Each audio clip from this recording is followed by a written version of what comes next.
है। एक गांव में जय और वीरू नाम के दो जिगरी दोस्त रहते थे।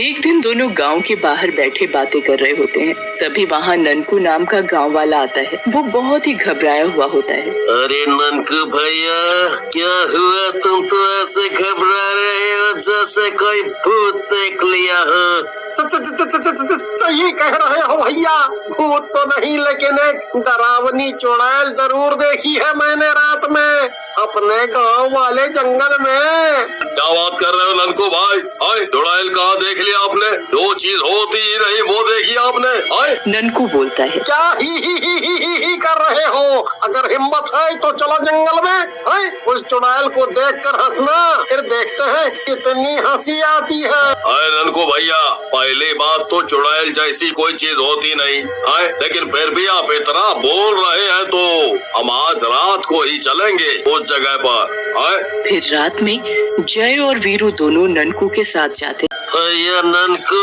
हम तो चलते चलते थक गए, लेकिन आपकी चुड़ैल नहीं मिली अभी तक। लगता है जय और वीरू को देखकर घबरा गई होगी। आए, की बात सुनकर वीरू भी हंसने लगता है। उन दोनों को यूं अपने ऊपर हंसते देख ननकू बोलता है।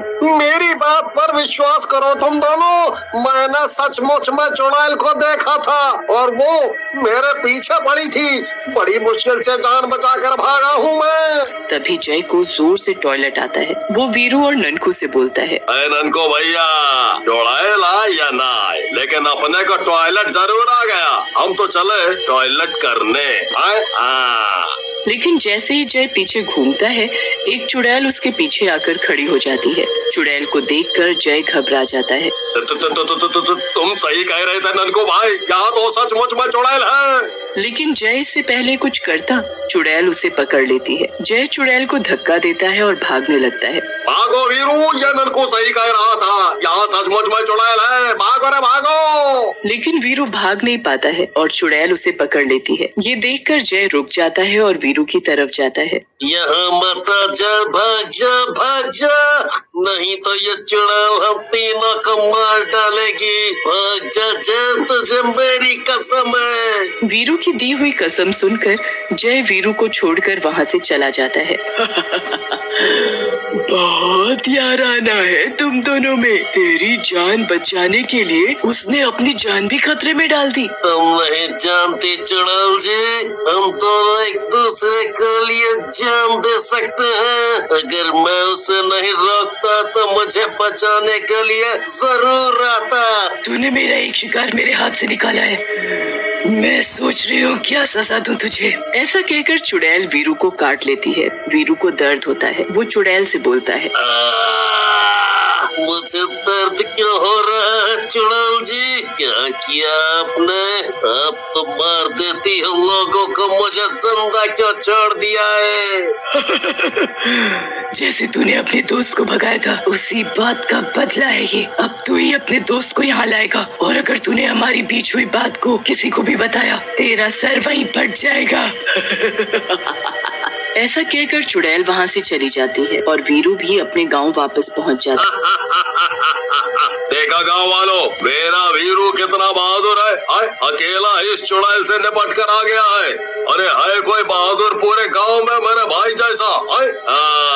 लेकिन वीरू कुछ नहीं बोलता और वहाँ से अपने घर चला जाता है। और जैसे ही रात होती है, वीरू अपने घर से बाहर निकलता है और गांव में घूमने लगता है। उसे देखकर दीनू नाम का गांव वाला बोलता है। अरे वीरू भाई, इतनी रात में कहाँ घूम रहे हो? ज्यादा हंसी आ रही है तुझे?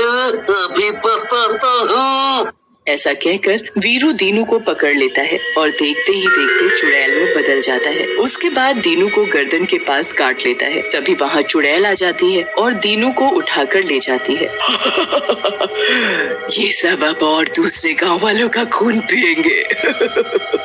सब पर मेरा साया रहेगा। चुड़ैल बन जाता है। इसके बाद तो जैसे गांव वालों की शामत ही आ गई थी। वीरू रोज रात को घर से बाहर निकलता और किसी न किसी गांव वाले को काट लेता, जिससे वो गांव वाला भी भी भूत बन जाता है। अरे वीरू, मेरे भाई, कहाँ हो तुम आजकल? आए, मुझसे मिलने भी नहीं आते, क्या हुआ? वीरू जय की बात सुनकर गुस्से में बोलता है, क्या तुमसे मिलने चला हूँ? मुझे क्या कोई और काम नहीं है? तुम खुद तो कोई काम करते नहीं, और अगर मैं कोई काम कर रहा हूँ तो भी दिक्कत है। ऐसा क्यों हो रहे हो?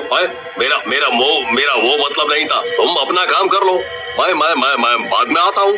हाँ, ये वीरू मुझसे ऐसे क्यों बात कर रहा है? और अब मिलने भी नहीं आता, कुछ गड़बड़ लगती है, मुझे पता करना पड़ेगा। हाँ। उसी रात गांव में एक और आदमी गायब हो जाता है। गांव वाले जय के पास जाते हैं और बोलते हैं, भैया जय, हमें बचाओ, रोज कोई ना कोई मर्द गांव से गायब हो रहा है। ऐसे तो जल्दी ही पूरा गांव बिना मर्दों के रह जाएगा। अरे नहीं, तुम चिंता मत करो, हम गांव वालों की इस समस्या का कोई ना कोई हल जरूर निकाल लेंगे। हाँ। वाह, ये मेरा एजेंट वीरू तो बहुत बढ़िया काम कर रहा है, लेकिन अब ज्यादा समय नहीं है। मुझे लगता है गांव पर हमला कर देना। चुड़ैलो, अब हम गिनती में बहुत बढ़ गए हैं। अब हमें इंतजार नहीं करना चाहिए और गांव पर आक्रमण करके उसे ही अपना घर बनाना चाहिए। तुम सब चलो मेरे साथ। फिर चुड़ैल और गांव वाले, जो कि वीरू के काटने के बाद चुड़ैल बन गए थे, गांव की तरफ जाते हैं। इधर गांव वाले और जय बात कर ही रहे होते हैं कि तभी एक गांव वाला, जिसका नाम चमकू होता है, उनकी ओर भागता हुआ आता है और बोलता है, अरे भैया, आप सब लोग यहाँ कहाँ बैठे हो? वहाँ चुड़ैल और उसकी सेना ने गांव पर हमला कर दिया है। अरे चमकू भैया, शराब तो नहीं पी रखी? चुड़ैल की सेना? अरे भैया, घबराने की बात नहीं है। आने दो चुड़ैल और उसकी सेना को, हम गांव वाले मिलकर देख लेंगे। तब तक चुड़ैल भी वहाँ आ जाती है। आज सारे गांव वाले यहीं पर हैं। चलो, अच्छा है, सब एक साथ ही मेरे गुलाम बन जाएंगे। मेरे गुलाम चुड़ैलो, सब गांव वालों को काट लो और चुड़ैल बना। भैया, ये सब क्या हो रहा है? ऐसा तो सिर्फ विदेशी फिल्मों में देखा था कि किसी के काटने से इंसान शैतान बन जाता है। अब क्या होगा? तभी दो चुड़ैलें आकर जय को पकड़ लेती हैं और उसे काटने लगती हैं, लेकिन तभी वहाँ वीरू आ जाता है। शाबाश मेरे दोस्त, मुझे पता था कि तू मुझे बचा लेगा। ज्यादा खुश होने की जरूरत नहीं है जय, मैं खुद चुड़ैल हूँ। जल्दी से चुड़ैल के सीने पर महादेव के त्रिशूल से मार कर, नहीं तो मुझे तुझे ही काटना पड़ेगा। चुड़ैल का साया मुझ पे भी हावी हो रहा है। वीरू की बात सुनकर जय मंदिर की तरफ भागता है। चुड़ैल वीरू की बात सुन लेती है और वीरू को गुस्से में बोलती है, दुष्ट, तेरी इतनी हिम्मत, मेरा गुलाम होते हुए भी तू अपने दोस्त का साथ दे, मैं तुझे जिंदा नहीं छोड़ूंगी। चुड़ैल गुस्से में वीरू की तरफ बढ़ती है और वीरू का गला दबाने लगती है, लेकिन तभी जय वहाँ त्रिशूल के साथ आता है और चुड़ैल के सीने पर वार करता है। चुड़ैल जलने लगती है। अरे मर गई रे दुष्ट, तूने ये क्या किया? मेरे सालों की मेहनत पर पानी फेर दिया। अब सब गुलाम आजाद हो जाएंगे।